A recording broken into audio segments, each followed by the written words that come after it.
يا جدع انت مش عيب عليك تبقى مصور ومش عارف قانون التربيع العكسي؟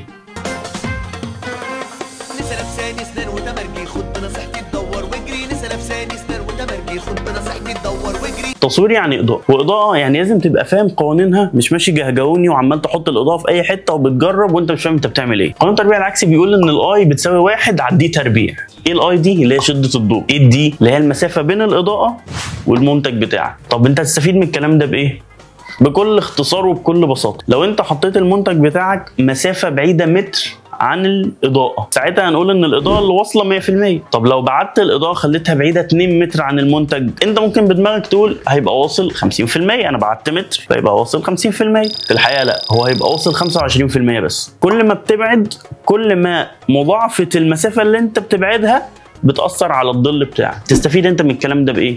ان انت لو قاعد بتصور وفي منتج وانت حاطط مصدر اضاءه، حسيت ان شكل الظل قوي قوي ومركز وقصير، عايز تخفف شكل الظل ده، بتبعد مصدر الاضاءه سنه، هتلاقي ان الظل ده بيخف معاك بس بيطول. كل ما هتبعد الاضاءه كل ما الظل بتاعك هيطول ويخف. كل ما هتقرب الاضاءه الظل هيقصر ويبقى مركز. بتقدر ان انت توظف الموضوع ده في التشكيل بتاعك في الصوره. عايز ظل قوي ومركز وموضح المنتج ومجسده، عايز ظل يبقى مالي مساحه طويله فمدي شكل جمالي، سواء مثلا بتصور عصير او حاجه فمدي شكل الكوبايه الشادو واصل لاخر الكادر.